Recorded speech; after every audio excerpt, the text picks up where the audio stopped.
Welcome all to the Saints Insider Podcast for Wednesday, December the 13th.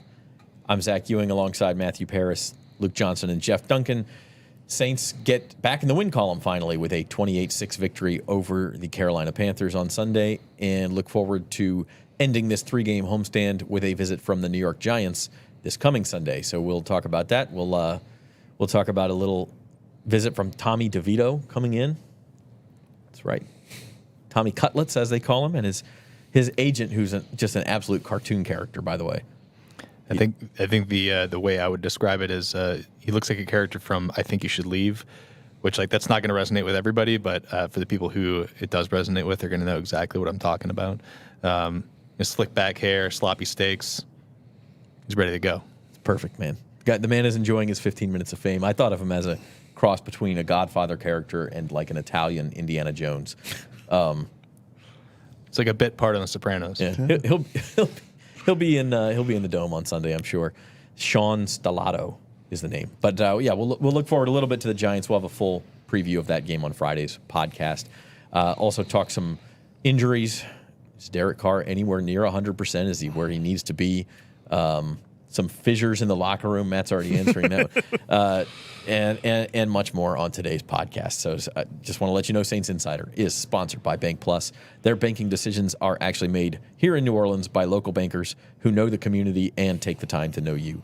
From small business to big business, home loans to Bank Anywhere technology, Bank Plus is here for New Orleans. Learn more at bankplus.net.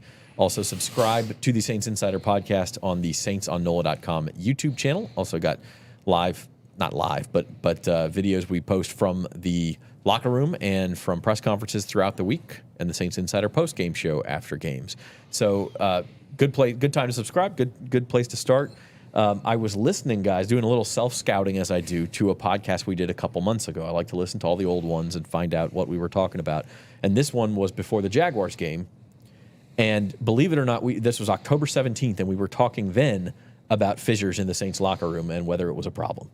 Now, here we are almost 2 months later, and I think it's clear to say it's definitely a problem. The question is, how big of a problem?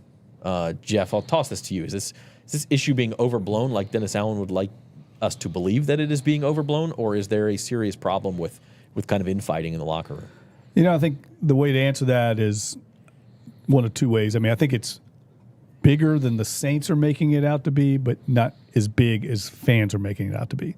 I think there's something definitely there. I covered the team a long time. I haven't seen this type of behavior consistently on one team. It didn't happen last year with Andy Dalton at quarterback. So I definitely think there's something there. What it is and how big it is, I think it's hard for any of us to really know. But I don't think it's disintegrating the locker room and, to the point of it's going to affect play. I don't think it's that big. Sometimes these things do get overblown because this is the world we live in now, social media, 24/7 coverage. But to deny it, I think, is foolish. I mean, I think we can all see for our own eyes that type of behavior is not going on all over the league the way it's happened here multiple times with Derek Carr and teammates. And look, I think there's some other things we've seen that we talked on the podcast about Michael Thomas and some of his comments, and some of these things, they're coming from somewhere. So there's validity to it, but how big it is, I think it's hard for any of us to know. Guys, you have anything to add to that? I think part of it is frustration of having high expectations this season with a new quarterback and obviously not meeting them. But anything to add? Yeah, I would say the Saints always say, this isn't a big deal. It happens all the time. It does happen frequently for other teams, but it's also a story every time it happens. We bring up my experience covering Washington all the time on the show now, but Jonathan Allen and Daron Payne got in a sideline fight where they threw punches at each other on a Sunday Night Football game in 21. That was a big deal at the time. They tried to downplay it, saying brothers fight. We didn't hear that line between Erik McCoy and Derek Carr, thank God. But it still is a big deal every time one of these things happen. And to Jeff's point, I mean, this is now the third time that Carr has at least had kind of a run-in with other teammates, not even counting Michael Thomas's comments on Twitter. So I do think it's a pattern at the very least, but whether it'll affect the rest of their season, I don't know. I think the thing I want to add to this is in terms of just like the locker room itself. We see Derek in there frequently, and there never seems to be like it's not like he's a loner and people stay away from him. He's in there engaging with his teammates. I think that the issue for me is that he's obviously a super competitive, fiery person, and I think that finds the wrong outlets sometimes on game day. To see him barking at Erik McCoy and have McCoy bark back. I mean, McCoy, as we know, is one of the most like calm, steady, stable guys in that locker room. So that was eye raising, right? But I don't think it's like this this pervasive chemistry issue throughout the team that's making them crumble on game day. I think it's just like you were kind of alluding to earlier, I think it's a byproduct of their really inconsistent, frustrating play on the field. And I would say this, you make a good point, Luke. These kind of flashpoint scenes that we see during games, I mean, it's an emotional sport. It's highly competitive. Those don't bother me as much as, say, the cryptic tweets from Michael Thomas, which are very calculated, I think, and he's sitting at home or wherever he's at watching the game. Those add to that, and I have more problems with those kind of things, or veiled comments from Alvin Kamara about maybe the coaching staff, because that's not a flashpoint situation. That's someone making a statement that reveals something, I think, deep-seated, whereas these things happen in the course of a game and then quickly are kind of glossed over. So, well, to be fair, though, like they need to not happen so much. No, I'm just saying, I can understand it happening. Right. But, when I see these other things, those actually, I think, add to what we're talking about. Well, so it's not one or the other. To the part about Zach's point about expectations, like the reason maybe they didn't yell at Dalton is because they kind of knew the situation where they were playing a backup quarterback. They didn't feel like they needed to get on him. You brought in Derek Carr to be your franchise quarterback. He's not playing to those level of expectations. It's one thing for, Drew Brees to yell at a guy. We've seen Tom Brady, Peyton Manning do it. But when Derek Carr is doing it and he's not performing to that level, then guys aren't going to tolerate that as much. I mean, this hasn't come from the locker room, but how many times have we heard Derek called the $150 million man or whatever? I mean, the expectations are clearly part of this. But I think I like your point, Dunk, is it's kind of like criticism in the second degree versus the first degree, where if it's heat of the moment and you're just popping off, that does happen. And it happens, Matt, like you said, publicly for a lot of teams. But when Alvin Kamara, as far back as this, I've listened to this podcast from October 17th, right after the Houston game, was the first time we saw him call out and say, I know how much effort I give. I don't know how much effort everyone else in this building gives. And so, I don't know. Does winning solve everything? If they win a couple more games, do we see this go away? Yeah, for sure. I mean, no doubt about it. These things happen when things start going south. And look, I think they did respond after, they didn't fall apart after the incident the other day. Better. But they play in the worst team in the league, too. And I think that context matters. Go back and watching the game again. I'm sure we're going to review it here. But, I mean, Carolina's awful. I mean, they're awful. I don't know how they're going to win a game. I think the quarterback's got serious confidence issues. They got major problems. They were guys wide open. He wasn't even pulling the trigger. He looked a little like Carr at times to me. I was shocked at how bad Bryce Young looked in that game. And so that masked everything that I watched when I watched the game, was just how bad they were in the passing attack. I think the whole title of this show should just be Context Matters, honestly, with everything that we're going to talk about. It's everything that we have been talking about. I think context matters in the when you're talking about the outbursts and the sidelines, and I think context matters when we're talking about a 22-point margin of victory on Sunday. Like the thing you were bringing up with talking to your kid about it. It's like they didn't really play well. Well, they won by 22 points. Well, context matters. He was pleased. Context matters. Test. Yeah. So I think that's what we're here to do. Let's provide some context, guys. Well, that's a good transition point. Let's review what we learned from that game on Sunday. And as you said, Jeff, point number one is Carolina's terrible. And I think the corollary to that is that it's bad news for the Saints that Atlanta and Tampa Bay each have a game left against Carolina, because that's probably, you can chalk that one up as a win. What else? Like Derek Carr has been so polarizing, and clearly he has not played great.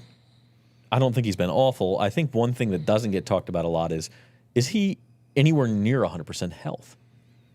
Yeah, I think that's a huge point. I mean, I was talking to Sean Pazan at Fox 8 this week, and he made a really strong point about how going back and watching that game, almost all of the patterns, all the routes were underneath throws, 10-yard short routes. That doesn't happen by accident. That's part of the game plan. So I think that kind of lends a little insight into maybe what the coaching staff's thinking.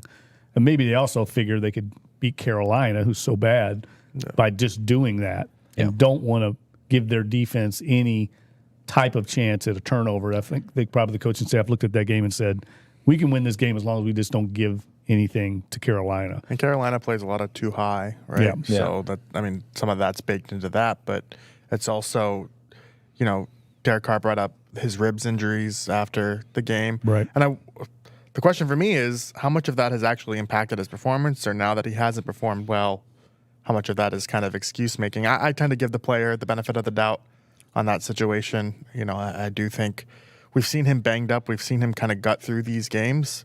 So I actually think Derek Carr deserves credit for that. I mean, if he had played any better, I think that would be actually a major story this year of how much he's had to gut through and suit up for these games. But I do think it is impacting his performance, at least in terms of that consistency from down to down, because we saw in the fourth quarter that, maybe once the adrenaline from the fight kicked in, he was a little bit better. So I think it is impacting him, but at the same time, the problems that he's had this season, they've been the same types of problems he's had throughout his entire career. So, and this is also something we talked about last week, and I think Rod's column last week was spot on, right?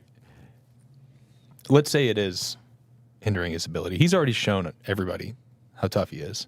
Like, he has nothing to prove in that regard. But if your injuries, your multiple injuries that you've gutted through and played through admirably, are limiting you on the field and impacting your ability to play, you need to sit. His three worst games this year have come Tampa, right after he left Carolina, and Atlanta. Yeah. All the division, three games, all division teams, and the 3 games right after he left with injury. Yeah, I was thinking about that Tampa game while we were watching, because I remember after that Tampa game, I pulled up his pass chart and everything 7 yards and in on the line of scrimmage. It's just well, you just sprained your AC joint. Why are you out there playing? Yeah. Admirable, yes, he's playing through the pain and everything, but I just think that if it is at all affecting him, and we're all kind of assuming it's affecting him, then he probably shouldn't be out there on the field. Is it a case of, and this has been floated, I think, by lots of people, if the Saints are a little bit afraid of Jameis Winston coming in and winning a couple of games, and you've got a full-blown quarterback controversy? Then they're making decisions emotionally and not logically, and they shouldn't be making those decisions. Honestly, Derek Carr is going nowhere, and the fan base is already jumping on him for every little thing that he does.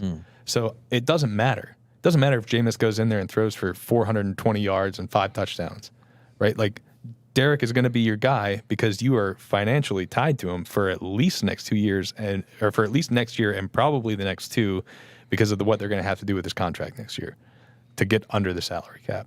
So who cares what the narrative turns into? It really doesn't matter, because everything else is just he has to be the guy. And the point is to win games, right? So if Jameis comes in and wins games, then great. That's why you have Jameis. That's why. But if that's actually a legitimate part of the decision-making process, is don't want Jameis to play good and have the fans say Jameis is clearly, it's come on. You should not be running an NFL front office if that is actually the case. And look, that was what sank Jim Haslett, that exact same thinking. He didn't want to use Jake Delhomme. He wanted to stick with Aaron Brooks when he was clearly hurt in the 2002 season. And later on, he said it was the biggest mistake he made as a coach. It cost him his job, that exact reason. And look, I understand where it came from, because the organization prior to Aaron Brooks and Jeff Blake had gone through a revolving door quarterback. And he saw that as a sign of dysfunction. And so Haslett said, no, I'm going to stick with our guy. We're going to back him. And it turned out to be the wrong decision, and every fan in town knew it. everybody knew it. Media, likewise, same thing here. I mean, I think everybody can see there's something wrong with the car. I actually have more problems with not that. I keep seeing things like Frankie Louvu coming clean on blitzes, just completely unchecked multiple times, and this has been an issue all year long. That doesn't have anything to do with his health. It has to do with some of the same problems we've seen before, whether that's Erik McCoy not getting the right protection or Carr or both. But those issues are blowing up drives for the Saints, and here we are in, week 13, 14, still dealing with some of these same issues. Well, I kind of wonder if we're looking at this the wrong way. It's not so much they're afraid of Jameis taking this job over, but I think it's a damning indictment of how they view Jameis. If they thought he was better than a banged-up Derek Carr, they would play Jameis. I mean, not exactly like that, but, I mean, shoot, if there was ever a week to do it, it would have been last week, and yet I just don't think they have the confidence in Jameis, at least where Carr's banged up enough that I feel like they feel like Jameis is the worst option. Wrap up the Carolina discussion with this. I will say I think one thing that was improved on Sunday was Dennis Allen managed that game pretty well with the lead. I felt like the offense was not playing well. He didn't make any crazy decisions. He knew that they could hold him back defensively. Am I giving him too much credit here? And then they finally struck at the end where it was just, hey, we don't have to do anything. Maybe it just played well into Dennis Allen being conservative by nature.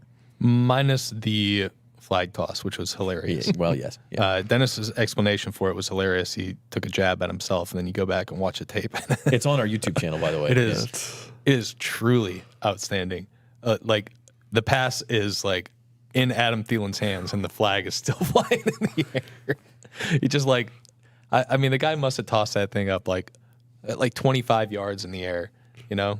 Yeah. It was fantastic. Outside of that, yeah, I mean, I think you're pretty spot on. Some things that, like I was on here last week saying about how much I don't care about field position, and, that whole game was like a field position game. I think they managed it pretty well from there. But yeah, I think he did a pretty good job. I think he made some nice adjustment with his pressure packages too. They were actually getting after Bryce Young, which a lot of teams have been doing, but they were able to manufacture some stuff at least. So yeah, I thought pretty good coaching job from a defensive game management standpoint. I still, the offensive stuff is still really, really frustrating. Yeah, I think there were some bright spots in that some of the younger players were continuing to see. Nephi Sewell, DeMarco Jackson obviously had the touchdown on the block punt, and Jordan Howden I thought had a good game. Ike Yadam continues to play well in spot duty. So there is some silver linings to some of the injuries, and that some of these younger players are getting more opportunities and I think playing well given the context of going against the worst team in the league. On that note, probably too early to make any proclamations, but do we expect Taysom Hill to be trending back toward playing? We know this is the last week that Michael Thomas and Marshawn Lattimore will both be out on IR, so they won't be back. But what about Rashid Shaheed? It's the last week they're guaranteed to be out. Right, correct. Yeah. Here's the thing. It's kind of tough to make these on Wednesday right before we go to practice because last week I was like, no way in hell is Derek Carr going to play. And then we see him out there practice like, well, kind of messed that one up. But it's been a hard year for injury predictions. But I think the signing of James Robinson kind of gives me a little pause on Taysom Hill because their third running back on the active roster right now is Kendre Miller, who hasn't played since week 9. And you would think that either this is going to be a move where you see maybe Kendre Miller go to IR, so he's not recovering, or maybe Taysom isn't ready and they need another option as a runner because, like, if either Alvin or Jamal goes down, then you basically have one guy to carry the rock. So I'm not feeling really good about Taysom. I don't know what to feel about Shaheed because, like, he hasn't practiced since he injured his quad, or is it quad? It was quad, but then they changed it to thigh on the injury report. Quad and thigh. Quad and thigh, right? Well, like, he hasn't practiced since the injury, which was and then he was Atlanta. Listed as questionable. And then he was listed as questionable.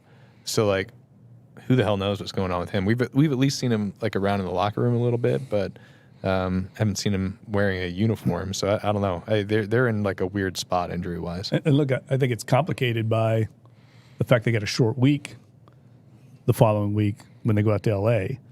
So even though these guys are going to be eligible to come off at the earliest, it's not like a normal Sunday week. Yeah, you're doing walkthrough stuff that week pretty much. It'll be tougher for them to get back for a Thursday game than it would a Sunday. And let's also be clear about something, in that if we're going to be talking about this Saints team having any legitimate shot at the postseason, I'm sure we're going to talk about this later, but those two division games to close the season, weeks 17 and 18, are the most important games on the schedule. Oh, 100%. The Giants and Rams games are too, but nothing will outweigh week 17 and 18. So if it comes down to hey, one more week, we'll get guys healthier for those two games, then so be it. That was a professional transition because that's actually where I was going next. Man. Beautiful. The Saints do still have a chance at the playoffs, despite all the doom and gloom that we've shadowed on the Saints in this show, and pretty much the fan base has all season. They're 6-7. They have multiple paths to the playoffs. Actually, we'll start with the division, where it's a three-way tie at the top: 6-7 Tampa Bay, 6-7 Atlanta, 6-7 New Orleans, and via tiebreakers, that's actually the order that it sits in: is Tampa Bay first, Atlanta second, New Orleans third. That can change. I don't know that it's likely the Saints are going to win any tiebreakers, though. If they do the things they need to catch the Falcons or the Bucs in tiebreakers, they're just going to pass them in the standings, and so it wouldn't come down to a tie. But to your point, Luke, they have 2 games in 5 days starting Sunday. They play the Giants Sunday, they play the Rams Thursday. Then they kind of get that mini bye. You just have to prioritize those last 2 games. I mean, you probably need to win one of these next 2 to stay in position. Basically, if they win one of the next 2 and sweep, the chances of them not making the playoffs are slim. It's 80% that they win the division if they win one of the next 2 and sweep the next 2 and sweep the division games. And I think it's close to 90% making the playoffs, because they could still get a wild card spot as well. But if you talk about dropping one of those division games, especially if it's against the Bucs, then you're in real dire territory. You need the Bucs to lose every other game. And they finish with Carolina. They finish with Carolina, and that's the thing too. You don't want to be in a position where, if they were to lose that Week 17 game against the Bucs, they would have to be ahead of the Bucs in the standings going into Week 18. Otherwise, you need to win over the Falcons, and you need the Panthers win over the Bucs, right, which is a 10-1 parlay. I mean, that's just not a good chance. Yeah. It's but look, if they win out, they're in, guaranteed, because they would win the NFC South. If they split and win 2, then they have a really, really, really good chance. If they win their 2 non-division games and split the division games, they have a 50% chance. So it's not impossible, but context matters. I think the context of the first 13 games of the season matter here. It's they haven't won more than I think 3 games in a row since the 2020 season, when they won 9 in a row. And we're looking at for them to 100% clinch a spot, they have to win 5 in a row to close the season. I mean, do you think this Saints team can do that? I don't know. Or even winning 4 out of 5 to mostly probably clinch a spot. It's going to be difficult, Jeff. Yeah, I think that Rams game looks really daunting now. I think the Giants game looks a little, they've won a little spicy. 3 in a row. If you win the Giants game, you can throw the Rams game. And not that you can throw it away. It's not that you're not going to try, but considering it's on the road on a short week and you've got these huge division games, it gives you a margin for error, at least, especially depending Tampa Bay loses in Green Bay or something on Sunday as well. Tampa Bay's got some difficult non-conference or non-division games in Green Bay and Jacksonville. Yeah, that Rams game is daunting, but you can also, we'll go try, but it's not crucial that we win this, depending on where else you take. Yeah, I think in general, like Luke said, win 3 of the last 4, in particular the division games, and you've got a really good shot. But I mean, we just haven't seen consistency out of this team. I mean, we didn't even see it last week in the game against Carolina. I mean, for 3 quarters, they looked like the second worst team in the NFL. So it's hard to have much confidence. And look, the Giants are playing much better. We see this every year where a team kind of first half of the year doesn't do much, and then the second half they come on and they've got some life and some energy right now. They were supposed to be a lot better than they are. They're one of the few teams in the league might be more disappointing than the Saints this year, considering they made the playoffs last year and were so bad. And DeVito has given them a lot of life and energy, and that defense That defense is playing well. They're opportunistic. Now, their offensive line, I'm sure we'll talk about this more later in the week, but I think they've given up like 68 sacks or something crazy. I mean, we thought Carolina's offensive line was bad, but the Giants are awful. So It's been really bad. And I before we turn the page to the Giants game, real quick, the other path to the Saints playoffs would be the wild card. And we have the graphic here that shows what the standings are. And this is just the NFC, but if you count the AFC, there are 13 teams that are either 6-7 or 7-6. There are 22 if you include 5-8 and 8-5 teams. That's more than 2/3 of the league that's between 5-8 and 8-5. So everything's on the table for everybody, including the Giants, by the way. They could win out and still get in the play. They got to play the Eagles twice, but they're still at the point where they could, they're not technically dead. They've won 3 in a row. Matt, I know the NFL loves parity. This is like parity to the extreme. Right. No, I mean, the Giants and the Saints would have the same record, right? If the Giants won. For me, that Green Bay game was a statement win by the Giants because if you look at their other 4 wins, it's all teams in the top 4 of the NFL draft right now. They beat the Commanders twice. They beat the Patriots. And I think they beat the Panthers, right? Or did they beat the Bears? Anyway. Yeah, I don't remember what it was, but yeah. Cardinals. Yes, that's what it is. Early in the year. Yep. And, they almost lost that game as well. Yeah. But no, I mean, so the Packers are like the first legitimately, I think, good team that they beat. I've been impressed with what the Packers have done here lately. And, you look at the Giants and they do a lot of things, I think, that could give the Saints potential trouble. They blitz the hell out of it. And we saw in the Minnesota game how New Orleans struggled there. Saquon Barkley's had a pretty good year, and DeVito can kind of run too. So I don't know. I mean, I'm still kind of up in the air with my pick for later this week, but the Giants, they're playing good football right now. Tommy DeVito, I was just laughing watching the Monday night game because it was the same thing we've seen 13 times this year where it looks like he's in trouble and then he would just sort of scramble out. No, there's 9 yards of room. Like, we've seen that before a few times. Yeah. It kind of actually, right now, it kind of reminds me of the Tyson Bagent thing.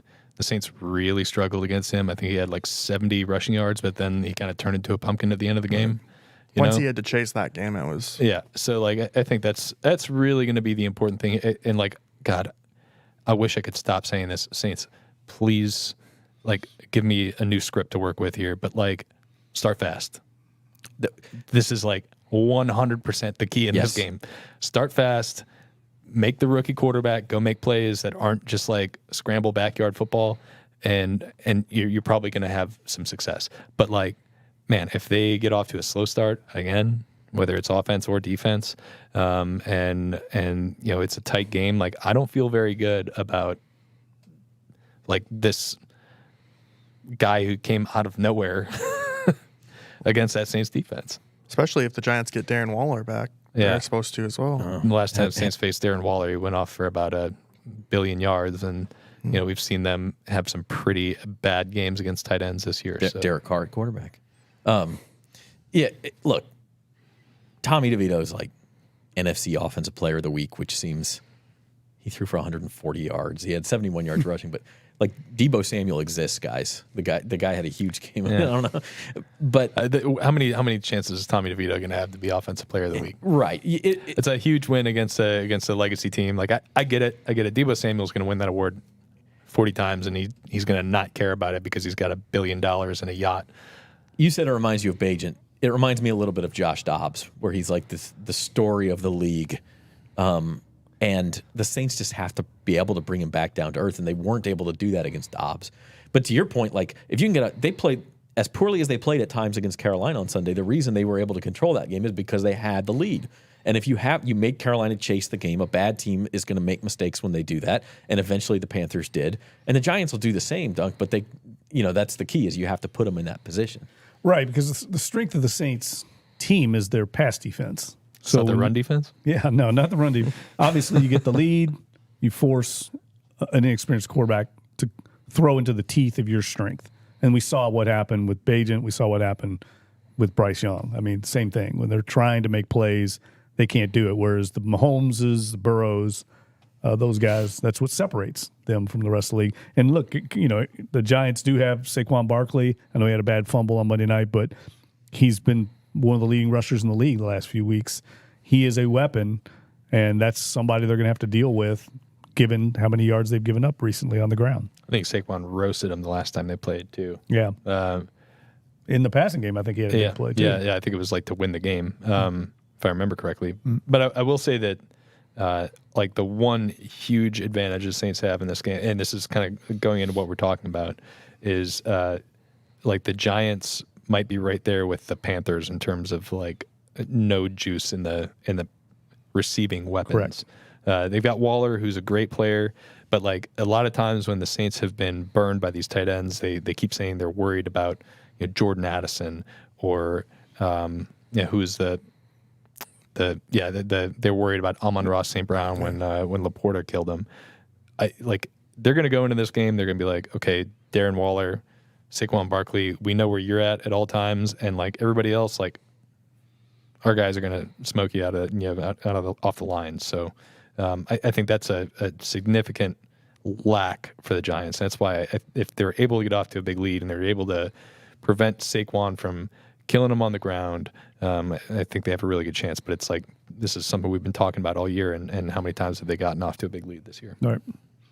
Final quarter of the season starts on Sunday. We will be there. We'll have a full Saints Insider podcast preview for you of Saints Giants on Friday, and then we'll have the postgame show on Sunday. Holidays are here. No better gift than a championship poster to commemorate what's been a lot of titles the past few years in Louisiana. Individual posters and championship poster sets all available now. And this is probably your last chance. They will arrive in time before the holidays, but if you want to get one of these poster sets for somebody and have it under the Christmas tree, probably time to do it. I think Hanukkah you already missed. You're not going to get it in time, but Christmas still got a time if you do it right now. Visit store.NOLA.com. Use promo code INSIDER for 15% off your order. That's store.NOLA.com. It's a great New Year's present too. Yeah, sure. Yeah, Valentine's Maybe we'll Day. read it again next week in case you want to get it for New Year's. Mardi Gras. Saints adding a title to Ides that. of March. We're going to have another poster to sell, division title poster. A division. Anybody ready to predict? It's like, it was. Wasn't there a team that like had like It was the Colts AFC banner, right? 2014 or something like teams have like banners for division titles saying up. I think it was the Bucks had like we won the NFC South once, or something like that. 8-9, baby, 8-9 division victory. Well, I mean, like prior to Brady, I mean they had one Super Bowl and not a whole lot of franchise success to show for it. I mean, the Saints were in that boat 20 years ago, but I think Dennis Allen would be happy with a division title. I bet he banner. would be. Yeah. Oh, at this point, who wouldn't be? I mean, this is what's left for you. You're not going to impress anybody. And he doesn't have a lot of banners in his resume. He does not. Like zero. Doesn't have a winning record, and doesn't have anything better than 7-10. Which Does as a coordinator, but this will be his first head coaching banner. we shall see. We'll be back on Friday. Our thanks to Norman Bell, our man behind the glass, Matthew Paris, Luke Johnson, Jeff Duncan. I'm Zach Ewing. We'll see you Friday on the next Saints Insider.